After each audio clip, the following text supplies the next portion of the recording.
ప్రధాని మోదీ 12 ఏళ్లలో అనేక సంస్కరణలు తీసుకొచ్చారని తెలంగాణ బీజేపీ చీఫ్ రామచంద్రరావు అన్నారు. మోదీ సారథ్యంలో దేశం అభివృద్ధి పదంలో దూసుకెళ్తోందన్నారు.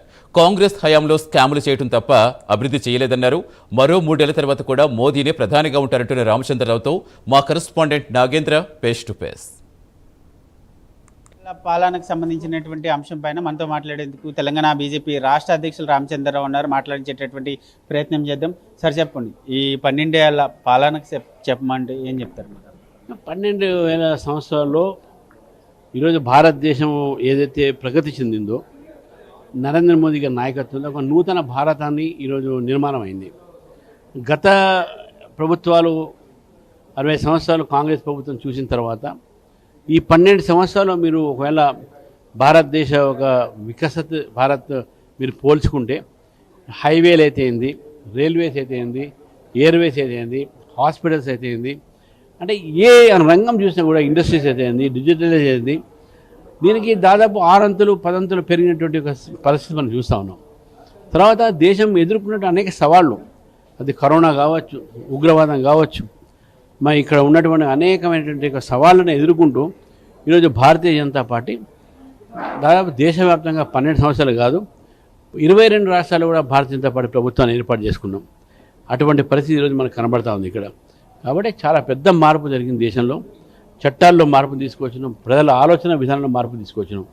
కాబట్టి ఇంత పెద్ద మార్పు 12 సంవత్సరాలు అనేది అది కేవలం నరేంద్ర మోదీ గారే చేయగలిగారు.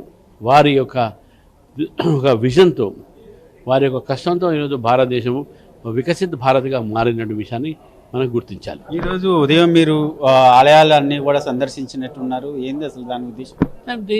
ఎందుకంటే నరేంద్ర మోదీ గారు మా ప్రధానమంత్రి, ఆయన ఆరోగ్యాలతో ఉండాలని చెప్పి భగవంతుడు వారికి ఆశీర్వాదం ఇవ్వాలని చెప్పేసి, తద్వారా దేశాన్ని కూడా ఆశీర్వదించి ప్రపంచంలో ఒక అగ్రస్థానంలో ఈ దేశం పోవాలని చెప్పేసి కూడా నరేంద్ర మోదీ గారికి ఆ దైవ అనుగ్రహం ఉండాలని చెప్పేసి కూడా మొత్తం రాష్ట్రంలో ఈరోజు అన్ని గుళ్ళల్లో ఆలయాల్లో మేము పోయి హారతి అదే పూజలు చేయడం జరిగింది. ఫైనల్గా కేంద్రంలో బీజేపీ అధికారంలోకి వచ్చిన తర్వాత బీజేపీ సాధించింది ఏం లేదు.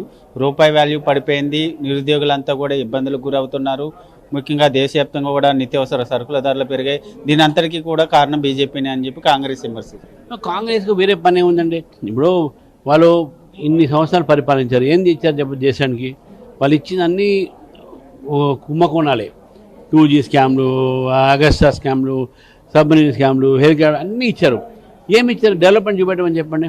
ఈరోజు జాతీయ రహదారులు వచ్చినాయి బీజేపీ ప్రభుత్వంలో వచ్చినాయి. వాజ్పేయి గారు కానీ మోదీ గారు కానీ 70 ఎయిర్పోర్ట్లు ఉంటే 150 ఎయిర్పోర్ట్లు వచ్చినాయి. ఇప్పుడు మరి హాస్పిటల్స్ ఎయిమ్స్ 1 2 ఉంటే ఇప్పుడు 10 12 వచ్చినాయి. ఈరోజు ఐఐటీస్ అప్పుడు 6 ఉంటే ఇప్పుడు 20 ఐఐటీలు వచ్చినాయి. ఎయిమ్స్లు, ఐఐటీలు, ఐఐఎంలు అన్నీ పెరిగిన సందర్భం ఇప్పుడు కాదు చూసేది మనం. వాళ్ళు ఏం చేశారని చెప్పి నేను అడుగుతా ఉన్నాను. కాబట్టి డెవలప్మెంట్ అనేది బీజేపీ చేసింది. కాంగ్రెస్ పార్టీ కేవలం దేశాన్ని దోచుకొని తిన్నది. సరే, 3 సంవత్సరాల తర్వాత కూడా మళ్ళీ ప్రధానిగా మోడీనే ఉంటారా? తప్పకుండా వారు ఉంటారు. ఇది మనం మొత్తానికి చూసుకుంటే కాంగ్రెస్ హయాంలో దేశం అభివృద్ధి కుంటుపడిపోతే కేంద్రంలో బీజేపీ అధికారంలోకి వచ్చిన తర్వాత దేశం కూడా అభివృద్ధి పదంలో ముందుకు వెళ్తుందంటూ కూడా బీజేపీ 12 ఏళ్ల మోదీ 12 ఏళ్ల పాలనపై రామచంద్రరావు గారు చెప్తున్నటువంటి పరిస్థితి ఉంది.